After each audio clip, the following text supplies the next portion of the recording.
unforgotten. They look at me and see only the mask. I look at them and see only their fears. In life, he was Yone, half-brother of Yasuo and renowned student of his village's sword school. But upon his death at the hands of his brother, he found himself hunted by a malevolent entity of the spirit realm and was forced to slay it with his own sword. Now, cursed to wear its demonic mask upon his face, Yone tirelessly hunts all such creatures in order to understand what he has become. In life, Yone adhered to a strict code of honor and duty. Even as a child, his love for his family led him to assume the mantle of protector, motivated in no small way by the loss of his father. This was in stark contrast to his half-brother Yasuo, who was brash and reckless, where Yone was patient and disciplined. Still, the two were inseparable, and when Yone began his studies at the renowned sword school near their village, Yasuo followed. As they trained, Yone was often forced to temper his younger brother's impulsiveness. However, when Yasuo refused the personal tutelage of Elder Silma, master of the legendary wind technique, Yone gifted him a maple seed, a symbol of humility, as a sign of his support and encouragement. Yone was proud of his brother, but he had doubts about the wise master's judgment, fearing that Yasuo's impulsive nature will make him a poor student. But Elder Soma was well respected and did not make careless decisions. Putting his concerns aside, Yone continued to practice with dual blades, his prowess quickly earning the respect and admiration of his fellow disciples. Though Yone's skill was unmatched, Yasuo's use of the wind technique made their sparring sessions a sight to behold and a joy to the brothers themselves. But that joy did not last long. War came to Ionia. Yone, along with many other disciples, left to defend against the approaching Noxian forces, while Yasuo reluctantly stayed behind to protect his master. But one fateful night, Elder Soma was discovered dead, slain by the very wind technique that he taught. When Yone returned, he found that Yasuo had fled. This shook Yone to his core. His fears were proven true. Elder Soma had been wrong. Yone blamed himself. If Yasuo had murdered Soma, Yone had failed to teach him the righteous path. If Yasuo had simply abandoned his post and allowed his master to die, then Yone had failed to instill him with discipline. Either way, Yasuo had already killed several of those who pursued him, and to Yone, their blood stained his own hands as much as his brothers. He tracked Yasuo down. When their swords finally crossed, Yone's steel was unmatched, but Yasuo's mastery of the wind cut his brother down. Death, however, was not the end.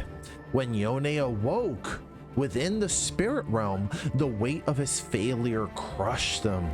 His fury flared, and he pounded his fists on the ground in rage. A rumbling laugh pierced his thoughts. He turned and beheld a monstrous humanoid spirit with a blood-red blade. It was a powerful Accompany, a predatory entity that had long stalked Yone from beyond the veil. Before Yone could speak, it struck. He drew the spiritual echoes of his blades to his side just in time to block the attack. He once again found himself in a duel where his swordsmanship was unparalleled, but he was overwhelmed by magic. Anger consumed him. A lifetime of honor and duty snapped. In one furious moment, Yone wrested the Azakana's blade from it and ran the creature through. The last thing he heard before a new darkness took him was that same rumbling laughter. As he came to, Yone found himself back in the material realm, though it was a grim shadow of what it had been. He struggled to his feet, the spirit realm hazy in his mind, and a blood-red sword in his hand. Upon his head, a mask had coalesced in the form of Azakana's face. He could not remove it, but he could now see other Asakana through its eyes. They were not yet true demons, content to feed on negativity before eventually manifesting to devour their hosts. But as Yone would discover, if an Asakana's name was learned, they could be reduced to inert masks of personified emotion. Even so, he could not tell if or when the Asakana he wore would reawaken to consume him. In life, Yone had worn the mask of protector, brother, and disciple for so long that it had become his identity. But now, in moments of stillness, he swears he can feel the mask shifting upon his face, his own past and unresolved conflict with Yasuo now paling in comparison to this new threat. Yone hunts these insidious creatures in an attempt to understand what he has become, with each name bringing him a step closer to uncovering that of the one whose laughter still haunts him. Nothing else matters. There is only the chase of truth. Severed by Michael Yakao. The boy ran at a dead sprint, driven by terror. Under the sliver of a waning moon, darkness swallowed his surroundings, with only the faintest starlight giving a silver sheen to the misty night. Silhouettes of trees flashed by.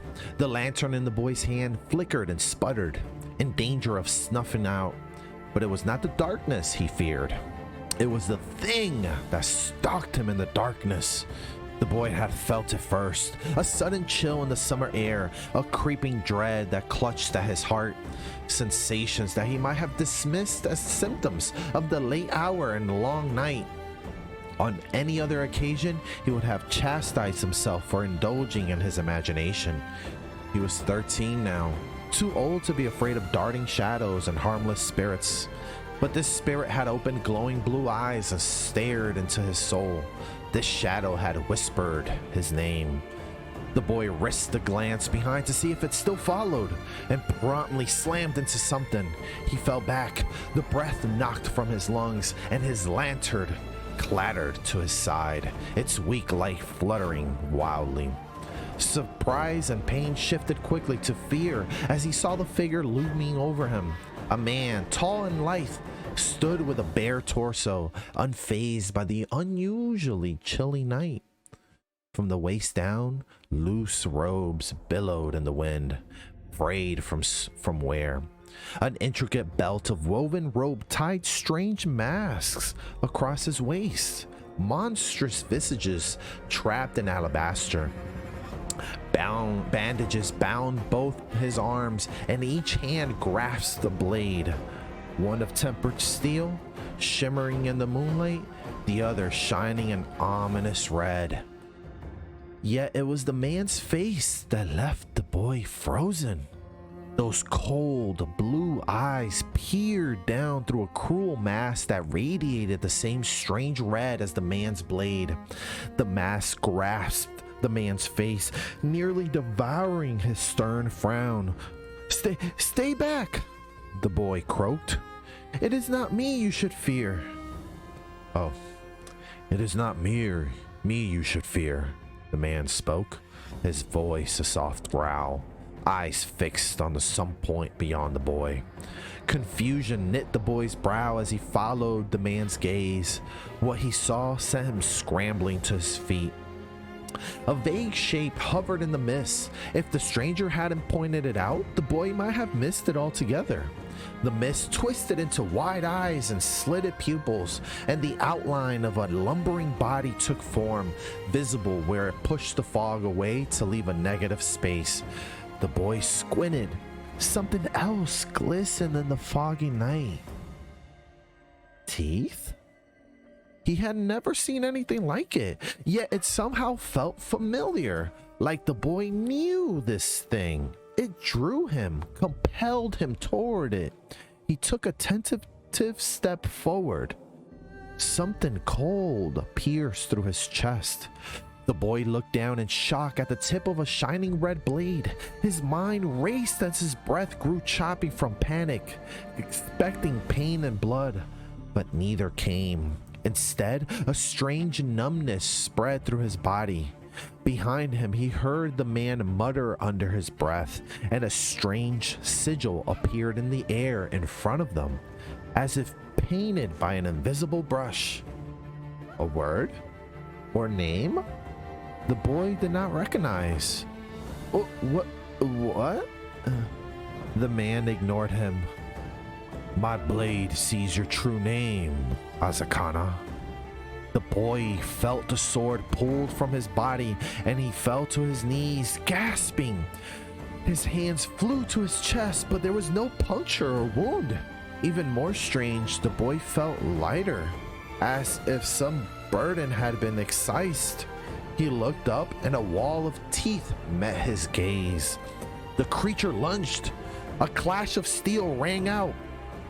The masked stranger stood before him, blades blocking the creature's massive pale fangs. No, it was not the man, but a shadowy spirit in his form. The boy looked behind where the man himself stood, eyes closed, as if in meditation. A shiver ran down the boy's spine as the chill in the air now seeped into his bones. And with each motion of the struggling monster and man, he felt his soul lurch and sway, their very existence exerting a palpable force over him. The boy stared in awe. What is he? The spirit swordsman pushed the creature back, then burst into swirling tendrils of smoke, washing over the boy as it returned to the body of the stranger. The hideous creature bellowed in rage. As the boy squinted, he could see other parts of the beast through the mist. Matted fur, claws, a huge torso, but when he tried to focus on the whole body, parts would fade out from focus.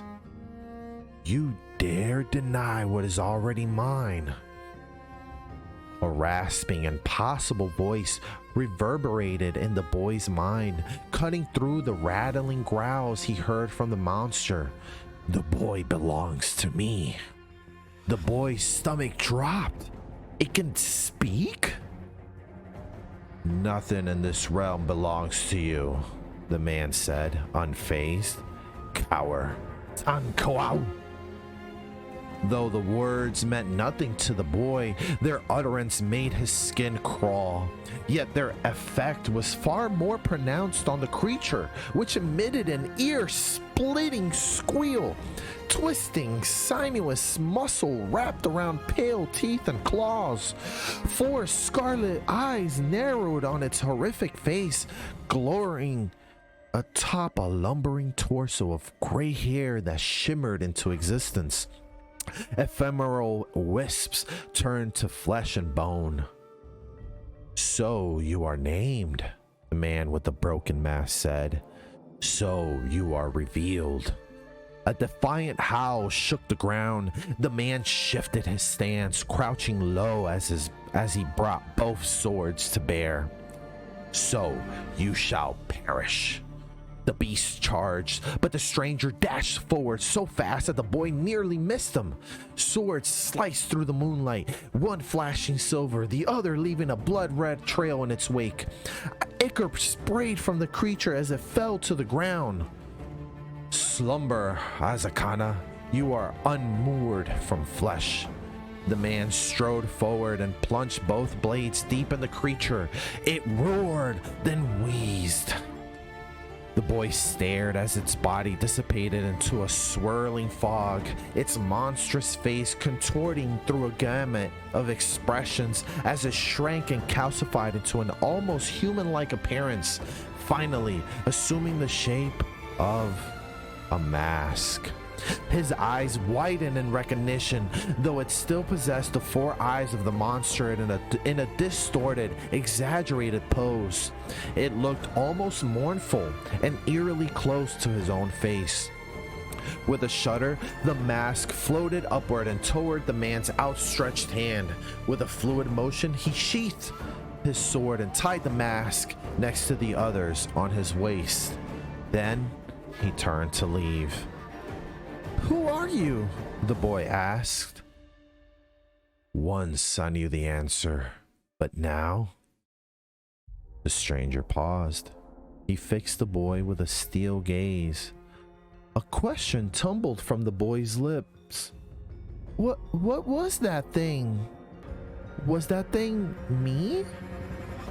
Only a festered nightmare, feasting on your sorrows, but you aren't defined by it any longer.